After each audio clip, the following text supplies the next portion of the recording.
فبأي آلاء ربكما تكذبان. Tanda besar kiamat yang pertama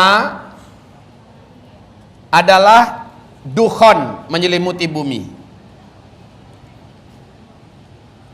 Dukhon ini kabut debu yang teramat tebal lagi panas, menyatu dengan kabut asap yang panas lagi beracun. Bumi gelap 40 hari 40 malam. Setelah itu, paling lama 3 tahun setelah itu, tanda besar kiamat yang kedua, lepasnya, bebasnya keturunan Adam yang paling berbahaya, paling sakti, paling kuat, paling terlaknat, paling terkutuk, yang bernama Dajjal. Saking dahsyatnya laki-laki ini, sampai-sampai seluruh dan setiap nabi yang diutus Allah di muka bumi pasti memperingatkan kaum mereka masing-masing tentang bahaya Dajjal. Rasulullah bersabda, "Ma baina khalqi Adam ila qiyamis sa'ah fitnatun akbar au asyad minad Dajjal." Sejak bumi diciptakan, sejak Adam diciptakan sampai hari kiamat, tidak ada fitnah yang lebih hebat, tidak ada fitnah yang lebih berat, lebih dahsyat daripada fitnah Dajjal. Dajjal mampu melakukan hal-hal yang seluruh dukun semuka bumi tidak bisa buat. Dajjal mampu menunjuk ke langit, langit yang sudah lama tidak menurunkan hujan, tiba-tiba berkumpul awan entah dari mana-mana awannya, langsung turunkan hujan selebat-lebatnya. Bumi yang sudah tandus, gersang, retak-retak dan pecah-pecah di mana-mana, dengan ditunjuk oleh Dajjal, tumbuhlah rerumputan yang hijau dan tebal. Binatang-binatang, hewan, ternak langsung menjadi gemuk-gemuk dan susunya penuh-penuh. Mana ada dukun yang bisa buat seperti itu? Makanya kata Rasul, seluruh dukun di muka bumi sujud menyembah Dajjal. Seluruh jin dan setan akan menjadikan Dajjal sebagai pemimpin mereka. La haula wala quwata illa billah. Tidak ada orang yang kuat berhadapan dengan Dajjal. Akan ada, kata Rasulullah, seorang lelaki yang merasa imannya sangat kuat. Lalu dia mencoba bertemu dengan Dajjal. Dia keluar dari rumahnya. Dia yakin dia tidak akan murtad kepada Allah dan dia tidak akan beriman pada Dajjal. Ketika mana dia berpapasan dan berpandang-pandangan dengan Dajjal, menguaplah imannya, ketarik imannya dan lepas. Lalu dia pun sujud menyembah Dajjal sampai matinya dia tetap kafir kepada Allah. Makanya Nabi haramkan kita jangan pernah jumpa Dajjal. Kalau kamu dengar Dajjal sudah sampai ke kota-kota kamu, awas ibu. Nabi mengatakan yang paling banyak menyembah Dajjal nanti dari kalangan umatnya adalah kaum wanita.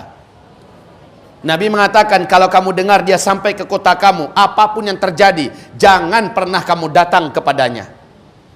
Rasul perintahkan kepada laki-laki yang masih hidup ketika itu, hai kaum laki-laki, jika kamu dengar Dajjal sudah sampai ke kota kamu, pastikan istri kamu bawa ke rumah, ikatlah kakinya, ikatlah tangannya, dan tali ikatan itu tambatkan ke tiang-tiang rumah kamu. Carilah mak kamu, ibu kamu yang masih hidup, bawa ke rumah, ikat kakinya, ikat tangannya, dan tambatkan di tiang rumah.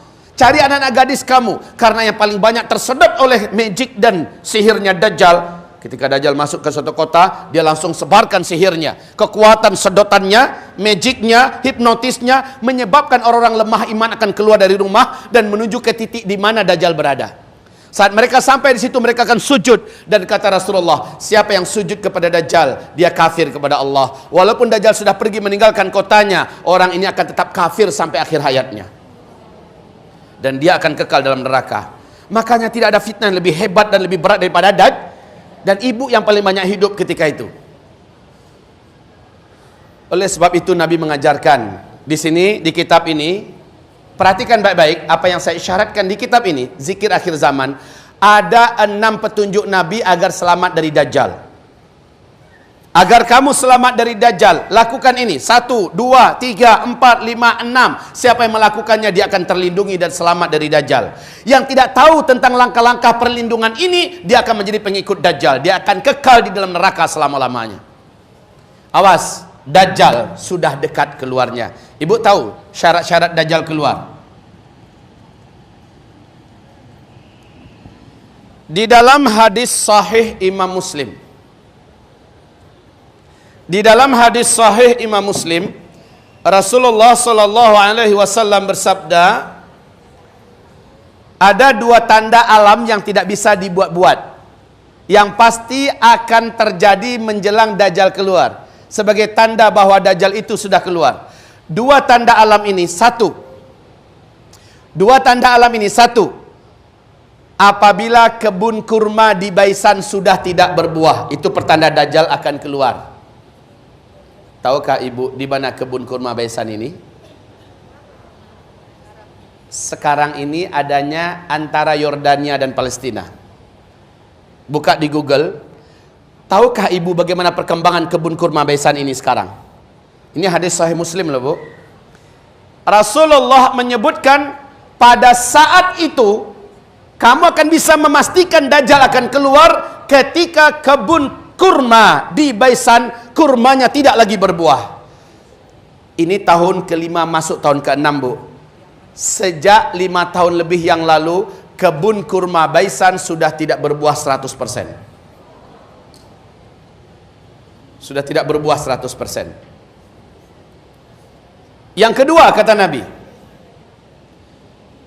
Danau Tiberias airnya susut dan hampir kering. Itulah pertanda Dajjal lepas. Ibu tahu di mana Danau Tiberias berada? Israel. Danau Tiberias beradanya di Israel. Tahukah ibu perkembangan Danau Tiberias ini? Di sini ibu buka nanti halaman 820 ya. Di ensiklopedia akhir zaman dijelaskan hadis tentang Danau Tiberias. Hadisnya juga sahih Imam Muslim dan diuraikan bagaimana keadaan Danau Tiberias sekarang. Tahukah ibu bagaimana perkembangan Danau Tiberias? Buka YouTube. Lihat di YouTube, Danau Tiberias terus menyusut sampai pemerintahan Israel panik. Hampir gila pemerintah Israel. Kenapa? Sumber air bangsa Yahudi satu-satunya di Israel hanyalah dari danau ini. Mereka tidak punya mata air yang lain. Mereka tidak punya sungai. Mereka tidak punya apa-apa kecuali hanya Danau Tiberias. Tapi danau ini terus menyusut.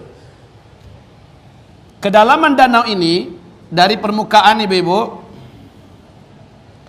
kedalamannya hanya 45 meter saja. Jadi enggak dalam ya, hanya 45 meter saja. 45 meter.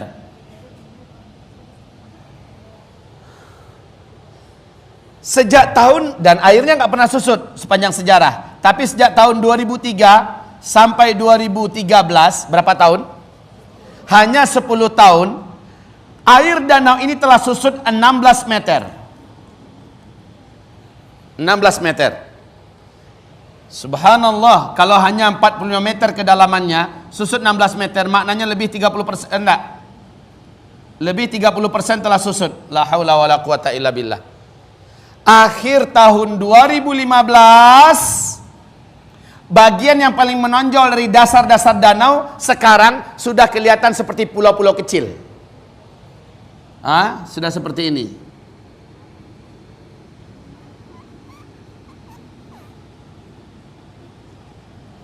La haula wala quwata illa billah. Ini yang menyebabkan para ulama-ulama dunia itu menangis, seperti Syekh bin Abdullah bin Abdul Aziz bin Bas menangis. Mereka berkata, hadza zamanu khurujid dajjal. Inilah dia zaman kita. Zaman ibu-ibu ini hidup, zaman saya hidup, Bu. Dajjal akan lepas. Sungguh demi Allah, kalaulah kita tidak mengamalkan perintah Nabi bagaimana cara selamat dari Dajjal, maka pasti kita tidak akan selamat. Saya saja, jangan ibu fikir Ustaz Zul kalau ketemu Dajjal mungkin imannya bertahan. Tidak.